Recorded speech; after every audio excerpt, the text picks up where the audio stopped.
Hey, Pitchfork listeners, Goldie here. I'm recording this just after news broke that Trump's tax bill has finally passed out of committee and will go to the floor of the House for a vote.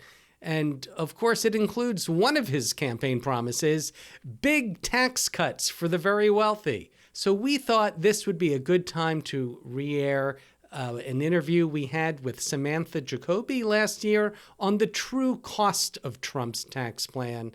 Just a heads up, it was recorded before last year's tax season and, of course, before Trump was reelected. Spoiler alert, the rich get richer and everybody else gets screwed. The rising inequality and growing political instability that we see today are the direct result of decades of bad economic theory. The last 5 decades of trickle-down economics haven't worked. But what's the alternative? Middle-out economics is the answer. Because the middle class is the source of growth, not its consequence. That's right.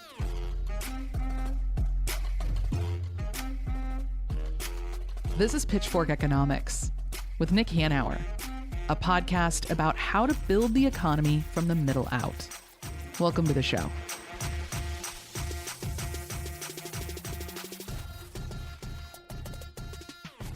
It's tax season, Nick, and I like to get out ahead of it. I did my taxes recently. It took me, I don't know, maybe an hour. Because unlike you, my taxes are relatively simple. Yeah. These days, standard deduction, so I'm not itemizing. W-2, because you employ me. Yeah. And I would have paid a little. It's different. It used to be that I would get a little bit of a refund, but I got a nice little tax credit from the was it the Inflation Reduction Act for I installed a heat pump this year. Oh, no kidding. So there you go. Yeah. So I got a couple $1,000s back from that, which it means I'll get a little bit of a refund this year. How about you? How are your taxes going? You got TurboTax pulled up? No, I have no idea. I don't have a clue. I think we have to file in most of the states because the entities have presences in all the states, and no, it's a pile of paper that's almost a foot thick by the time it's done, and I don't understand how it works. But what I do understand is that the Trump tax cuts substantially benefited me and most likely did not benefit you at all. No. And that's the subject of the podcast today, because we have one of the country's most informed tax policy experts to chat with us. Samantha Jacoby is a senior tax analyst with the Center on Budget and Policy Priorities. Consequentially, before she did that, she practiced tax law to international tax firms in New York and Washington, D.C., so she knows her business. And I read, and I think we'll put it in the show notes, her recent testimony to Congress on the Trump tax cuts that are expiring in 2024 and why we should either massively reform them or let them all expire. Because what's really clear, and I know you know this, that the 2017 Trump tax cuts, some of which are permanent, those are the big tax cuts for corporations, big corporations, and some of the tax cuts for rich people cost the country trillions of dollars in tax revenue. Trillions. Yes. And provided none of the broad economic benefits that were claimed. As you and I remember so vividly, Trump and Paul Ryan promising all Americans that the average American would get a $4,000 raise because of all of this, promising that these tax cuts would pay for themselves, promising massive increases in GDP growth, job growth, et cetera, and literally none of the benefits materialized. But the deficits materialized. Uh-huh. And certainly the benefits to rich people materialized. Well, that's clearly we have to blame Social Security and Medicare for the exactly deficit and have to take that pound of flesh. you'd still have to pay your deductible before when they take out your pound of flesh. That's right. But, what many listeners may not know is that these tax cuts all expire in 2020, or no, they don't all expire. The corporate tax cuts have been made permanent. But because many of the tax cuts expire in 2025, this requires Congress to reenact them and for the president to re-sign them at that point. So it is obviously going to be a point of massive negotiation. And that creates a big opportunity to right some of these wrongs and straighten some of this nonsense out. You would love to believe that Congress could be functional enough to reform the whole thing. That's unlikely, but I do think... Either way, Nick, assuming we still have a democracy in 2025, there's going to be a public debate over this because there's going to be a battle in Congress one way or the other. So it's really great to have Samantha on to explain to us what is at stake here in the coming year. I'm Samantha Jacoby. I'm a senior tax legal analyst at the Center on Budget and Policy Priorities. We are a nonpartisan, nonprofit research and advocacy organization that focuses on ways to improve economic opportunity for particularly folks who have low incomes. And I focus on tax very broadly, revenue side tax policies, as well as tax policies to boost incomes for low income people and families. You've got two people here asking you questions, one of whom benefited greatly from the Trump tax cuts of 2017, and that's not me. And then there's me, who it didn't really help much. I think maybe actually I'm in the area where it didn't help at all. So explain what some of the major provisions were and what is set to expire soon.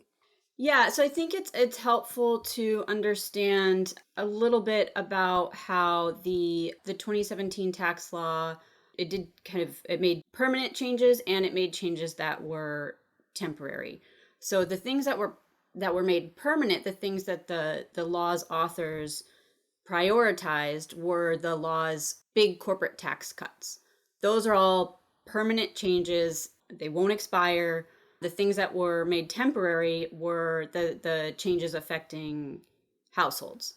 So a few of the things that are set to expire in 2025, there's a lot in there. I'll just go through a few of the provisions.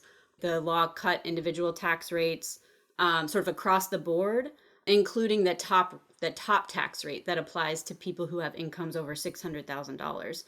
And just by itself, that one change to the top rate from 39.6% to 37%, that would have given, say, a married couple with $2 million in income, a $36,000 tax cut. A couple of the other things that happened in that law, there's the law created a new 20% deduction for owners of pass-through businesses like partnerships that lets those owners deduct 20% of their business profits. That means if you're an owner in a partnership, you would pay a top rate of 29.6% on that income, that partnership income. But if you're an employee doing the exact same work, but you're not an owner, you pay a top rate of 37% under the law. The law also cut the estate tax, doubled the amount a wealthy person can leave to their heirs without paying estate tax. So for the few estates that remain taxable after that change, that's a $4.4 million tax cut per couple. The law also made some changes to the alternative minimum tax, or AMT, made far fewer households subject to that. Those are all changes that mostly affected sort of higher income affluent households. There were some changes that affect lower and middle income households. I think those changes often offset each other.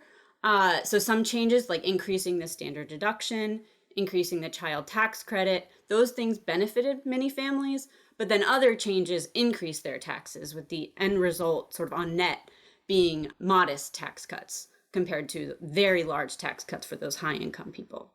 Can you put some numbers on this a little bit? So in total, how much did it cost the country? These tax cuts cost the country? Yeah, so the Congressional Budget Office, CBO, in 2018 estimated that over the 10-year budget window, that's how budget estimators, they work on 10-year windows, Over that 10-year window starting in 2018, the total law, including both the permanent corporate tax cuts and the individual tax cuts, would cost $1.9 trillion over that 10 years. And then, if you take the expirations, let's say they're all extended, that's going to be another, on top of that original 1.9 trillion, 3.5 trillion over the next 10 years. That, it's just important to note, that 3.5 trillion I just mentioned, that will be on top of any cuts that were made permanent, the corporate tax cuts. Wait, I've been told that tax cuts always pay for themselves. And Trump was promising that the average worker would get a $4,000 raise due to all of the growth we would see from that. Did that happen? So no, I think that happens a lot. Proponents of this trickle-down economic theory have sort of consistently argued that cutting taxes for corporations and high-income households will boost economic growth and pay for themselves. Tax cuts plainly don't pay for themselves. I testified last year in front of the Senate Budget Committee, and all of the witnesses, both the witnesses who were invited by Democratic senators and the witnesses invited by Republican senators, all of the witnesses agreed the 2017 tax cuts did not pay for themselves. You mentioned that President Trump's Council of Economic Advisors said the corporate tax cut in particular would lead to a $4,000 boost in household income. That's been studied. There's really no evidence that cutting corporate taxes trickles down to workers in the form of wage increases. In fact, there's a recent study that found that workers in the bottom 90th percentile, so somewhere around $115,000 in income or below, there was no wage increase, zero wage increase from the corporate rate cut. And you see the same thing with like the pass-through deduction I mentioned before. Republican lawmakers said the deduction would create jobs, boost investment. There's no evidence for that either. And as I recall, there was zero impact on economic growth of any kind. Like if you look at the numbers, there wasn't more job creation, there wasn't more GDP growth, there wasn't more productivity growth, nothing. Yeah, that's what some early evidence found. I think the pandemic years sort of made it hard to study, but yeah, certainly it's not really been seen. Right. And again, I'm so surprised that when you cut a corporation's taxes, they don't pass those savings on to their workers through higher wages. It's, man, I guess I know nothing about economics. So what were the most egregious provisions of the Trump tax cuts? Yeah, so I mentioned the pass-through deduction earlier, just to go through that in a little bit more detail. That's just a giveaway, right, to high-income people. It costs $50 billion a year, and over half of that goes to millionaires. Because it's a deduction, the highest value goes to those in the highest tax brackets. High-income people tend to get more of their income from pass-through businesses, right? They invest in different businesses. And so it doesn't boost jobs. It doesn't boost investment. That's something that is expiring at the end of 2025 and should certainly be on the list of things to end. Then the corporate tax cut, I think, was another one, right? That one, like I mentioned, was made permanent. There's nothing stopping policymakers from bringing it back on the table. The old rate was 35%. Not necessarily, you don't necessarily have to go back to that 35%, but 21% where it is today is far too low. You could imagine something somewhere in the middle, maybe 28%, that would raise a lot of money. That would raise around $1.3 trillion over 10 years. So those are all things that policymakers should keep in mind as the law is set to expire next year. So if you just, I'm trying to figure out how much the Trump tax cuts cost in revenue annually. Is it about $300 billion annually? $200 billion annually? Extending the 20. If you just erase them, how much more? Including the permanent tax cuts. How much more revenue? Sense. Yeah, that's the question I'm trying to answer. Yeah, I mean, so the original law, 1.9 trillion, that's sort of the revenue loss from the law over 10 years. So plus or minus 200 billion a year. Yeah, the expirations on top of that is about 300 billion a year. $300 billion obviously is a lot of money. You could pay for a lot of cool stuff with that. Let's get to what we should do. Like, if you were in charge, what do you think we should do? Yeah. So, I mean, I think that the Trump tax cuts expiring next year, that presents a really big opportunity to kind of revisit what was done, what we should be doing. And we're going to be hearing a lot about tax in the next year or so. So I think the first thing to do, right, is end the tax cuts from the Trump tax cut law that primarily benefit high income households. So just don't renew those. The ones I mentioned, right? The top income tax rate should go back to what it was before 2018. The pass-through deduction should end. Let's just set the estate tax back to where it was before 2018. So those provisions. But then don't stop at that, right? You should revisit the corporate tax cut, think through some other ways to raise progressive revenues that can be used to make investments in people and families. One big priority, right, should be the child tax credit. In 2021, the Congress temporarily expanded the child tax credit, and that led to the largest reduction in child poverty in history. So those are all things that policymakers should really be thinking about now. And if we let all of those provisions expire, how much more tax revenue would that create? The cost of extending all the expiring provisions from 2026 through 2035 is around $3.5 trillion. So that's $3.5 trillion in revenue that we could be raising that we wouldn't be raising if we extend all the Trump tax cuts. That's about $350 billion a year. Okay, got it. Okay, so right. a lot of dough. Obviously, that's free college for everybody, and so many things. Right. Restoring the child tax credit. Et cetera. We need more revenue, not less revenue. That's a fact. We have an aging population. A fifth of our population is going to be over 65 in 2034. That means Social Security budget, Medicare, Medicaid, those are all going to keep going up. So, and that's not even to mention, all the unmet needs we need to invest money in, right? Addressing climate change, housing, childcare. So we do need that revenue. Well, let's talk about another $150 billion a year, which I find to be actually one of the most egregious parts of this, and that's the $150 billion that Nick's buddies, millionaires and billionaires, are evading right now due to lax enforcement from the IRS. The Republicans have actually blocked funding of the IRS to audit the wealthy. Was that part of the Trump tax cut, or is that a separate provision? Yeah, that's a good point. That happened. That started well before the 2017 tax law. The IRS budget was cut by 20% in inflation-adjusted terms from 2010 to 2020, and so that matters, right? When Congress cuts the IRS budget, the IRS loses staff. Audit rates go down, and audit rates particularly go down for those very high income people and corporations. Just to put a couple of numbers out there, the audits of millionaires fell by 70% in that time period, and audits of large corporations fell by 50% in that time period.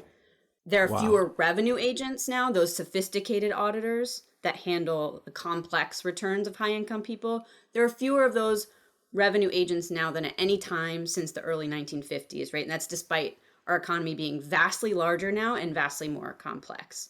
Right. And as Trump has proven, you could take years of investigation and depositions and courtroom battles to figure out somebody's taxes. Exactly. You think about what it takes to audit a very high income person, right? They've got really complicated asset structures, layers of different entities. You have to track all of their complicated transactions. You have to have kind of the best people, lots of staff, a lot of resources to do that kind of work. And so when you see the kind of staff reductions that they've seen, rebuilding takes a lot of time and a lot of money. You can't just hire everybody right away and put them out there and have them do audits. It takes years of training.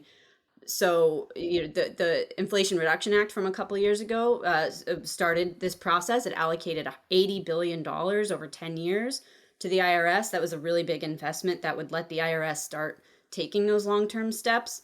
But it's tenuous, right? Congress agreed to cut that $80 billion in funding by $20 billion in the last year over the debt limit agreement.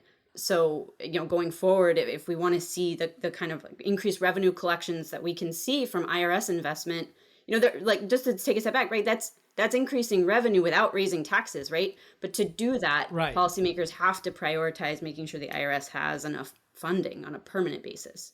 So when you cut taxes, that reduces revenue. When you cut the funding of the IRS, that also reduces revenue. Tax cut for tax evaders. Yeah, but don't worry, Nick. If Trump wins in November, I think you'll be audited. Yeah, maybe, or worse. Yeah.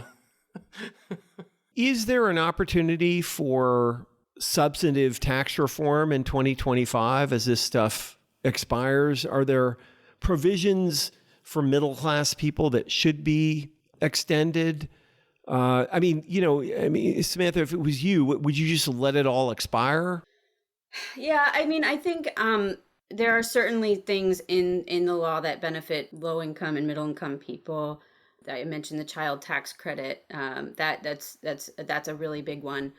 The standard deduction, I think, it helps simplify many people's returns. But what you can do, right? You can say we're gonna let all these things for high income people expire, and we're gonna take a look at the things for people who have sort of more modest incomes and pay for those things by increasing progressive revenues, by increasing the corporate tax rate somewhat, by looking at some of our policies on capital gains and maybe some international tax reforms to sort of end profit shifting. Those are all things that raise progressive revenues and can help pay for any extensions for sort of more low income or middle income families, in addition to revenues to start investing in some of those things I mentioned before, climate change and other policies that we really need. Is there anything Congress could do unilaterally to stop this profit shifting overseas? So what the 2017 law did is it sort of changed a little bit about how we tax the foreign income of multinationals. And I think what was in there was an interesting place to start, but needs to be made more robust. So I think that's kind of the place to start. Take those provisions in the 2017 law. There's for instance, a minimum tax on foreign income of U.S. multinationals. That rate's only 10.5%. That can be made somewhat higher. So certainly, there's reforms that can be done and should be on the table in 2025. Interesting. What's your sense about the mood of Congress? I just wonder. You obviously are out talking to people. What's your sense? One thing that's kind of interesting that I don't think we've always seen from Congress. I think it's certainly tough to get anything passed in a bipartisan way. But what we've seen in the last couple of months, there's a bipartisan tax bill that passed the House that would include some changes to the child tax credit, increases for families with low incomes, and on the other side of that, some changes for businesses. So it's more generous depreciation deductions for businesses that make investments, for example. So you sort of have something for business and something for families, and to pay for it, they've proposed two changes to a COVID era provision that was intended to sort of help businesses get through the pandemic, but has kind of been plagued by fraudulent claims in recent months. So it is sort of an interesting dynamic, but the bill is paid for. That hasn't always happened. So I think that's a good precedent, right? If we're going to extend tax cuts, those things need to be paid for. And that bill, I should mention, has only passed the House. It's kind of stalled in the Senate currently, but we're hopeful that it will move forward. Is there any part of the Republican caucus that is constructive on this issue? I think we're gonna try really, really hard to get Republicans on board with some of the things that we are proposing. You certainly, in terms of the child tax credit, there are Republicans that have been constructive, and I think there have been a few Republicans who are seemingly not so crazy about the big corporate tax cuts as well. So those maybe could be areas of potential bipartisan cooperation. But they're the party of fiscal responsibility, right? That's what that's what voters seem to believe. They trust Republicans more on the economy and on the budget than on Democrats. So you'd think they'd want a fiscally responsible budget instead of an extra $3.5 trillion of deficit spending. That's the hope. Do you think that tax cuts pay for themselves nonsense gets any purchase anymore? Do people still say that, believe it? I mean, it's so discredited. Are we going to hear a bunch of that? Of course, we will hear some of it. But does anybody still believe that, or? I think you'll probably still hear some of it, but I think I think you're right. It's been discredited pretty widely, and I think most mainstream economists, policy people on both, sort of more conservative and more progressive sides, both sort of agree that generally tax cuts don't pay for themselves. I think that's been somewhat of a shift in the last few years. That's good. I don't know. It's hard to argue with a curve drawn on the back of a napkin. which is what has guided our tax policy for the past 40 years for some reason. I'm sorry. I'm just throwing in sarcastic comments. That's right. For our listeners who don't know, that's a Laffer curve joke. Yes, the appropriately named Laffer curve. I realize this entire discussion, Samantha, I have not been helpful. All I've done is thrown in sarcastic comments because I find this whole conversation so frustrating. In fact, if I remember correctly, the CBO report on the Trump tax cuts said that it did not pay for itself. I mean, they passed that knowing it would create deficits, and that's what the Republicans have done all along. I don't think they've ever truly believed it. They just come in there, they pass these tax cuts, and it's part of their goal to Grover Norquist's dream of shrinking government down to the size where you can drown it in a bathtub. Yeah, that's just what we've kind of seen with these trickle down tax cuts. The giving windfall tax cuts to the wealthy and corporations doesn't generate broadly shared economic benefits. As you said, it doesn't. They don't pay for themselves. What it does is further enrich the people who don't need more help, and it adds to federal deficits and debt. And then we end up with less tax revenue, which limits our ability to make those kinds of investments that we really need to broaden opportunity and contribute to shared prosperity in a real way. And if I remember correctly, what we saw after these tax cuts were passed was on the corporate side was an increase in stock buybacks. Yep. Yeah. There was the highest number of stock buybacks ever right after the law was passed. Yeah. Surprise, surprise. Yeah. Well, Samantha, this has been fantastic. One final question. Why do you do this work? I mean, there are lots of reasons I do this work. I think it's fun. I get to read and write all day and talk to people like you. But I think, kind of more fundamentally, I think how we choose to raise and spend revenue as a country is ultimately an expression of our values. We're the richest country in the world. We shouldn't have the level of child poverty that we do. And we know how to fix it. We can do it through the tax code. And so I think, ultimately that's kind of why I'm doing this work and what I try to do every day. That's awesome. Well, thank you so much for being with us. Yeah, thank you for your service. I mean, yes. I can't imagine having to sit and testify before a congressional committee. It just seems like such a hopeless thing to do right now. Yeah. Well, thank you very much for having me. This was great. The question I asked Samantha at the end there about whether people still believe this nonsense about whether, tax cuts delivering growth and tax cuts paying for themselves. It's been so long since any of that was credible to me that I find it so astonishing and so frustrating that we're still having these conversations. It will be interesting to see how those arguments are recycled in 2025, because there's literally no basis for this anymore. It's just such nonsense and lies. But even given that, the upcoming tax fight is going to be a tough one. Because at the end of the day, the people who are advocating for these tax cuts don't give a crap about whether they pay for themselves, don't give a crap whether they increase growth. This is just a money grab, a short-term money grab for the very rich and for the politicians operating at the behest of the people who finance their political careers.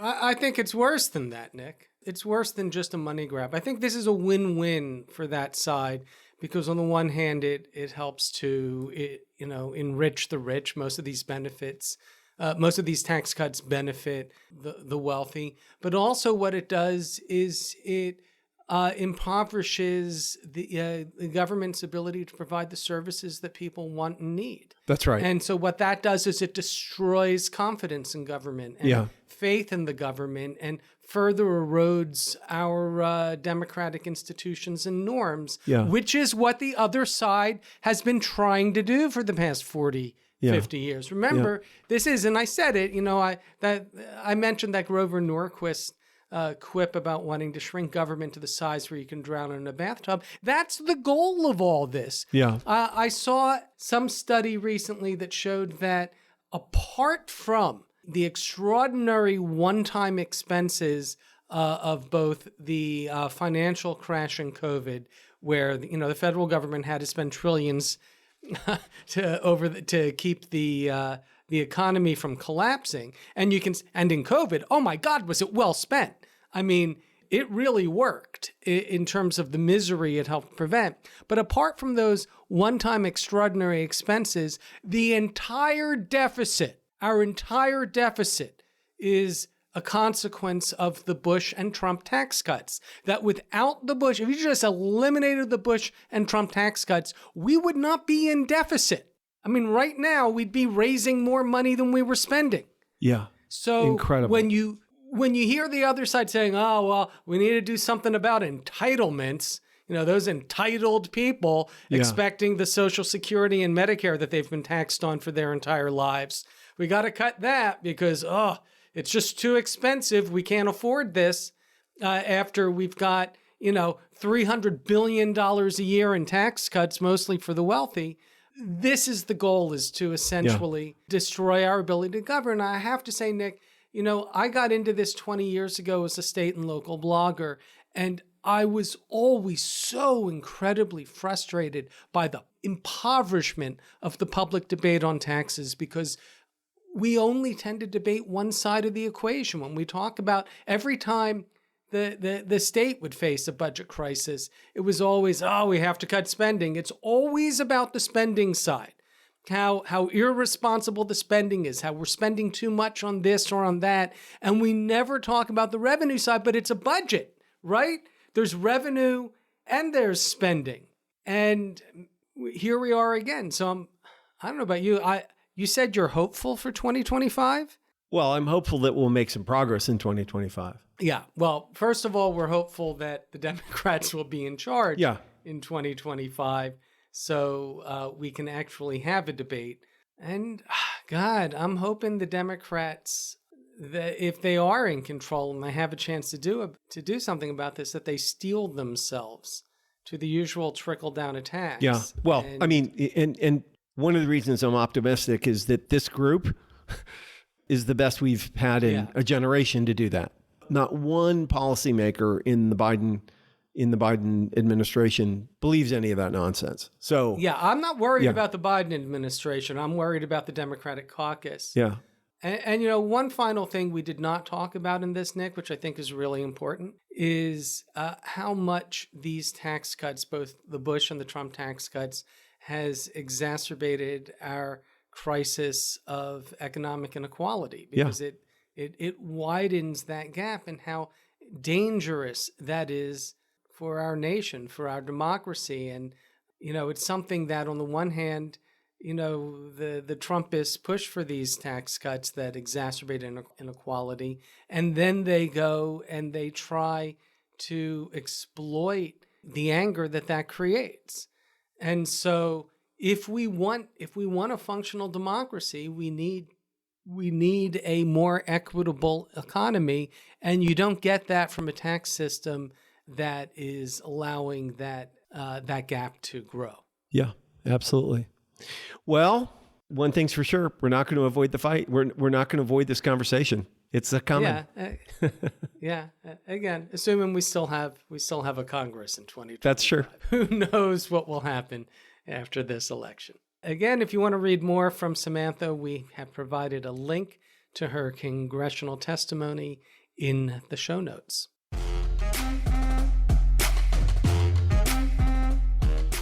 Pitchfork Economics is produced by Civic Ventures. If you like the show, make sure to follow, rate, and review us wherever you get your podcasts. Find us on other platforms like Twitter, Facebook, Instagram, and Threads at Pitchfork Economics. Nick's on Twitter and Facebook as well, at Nick Hanauer. For more content from us, you can subscribe to our weekly newsletter, The Pitch, over on Substack.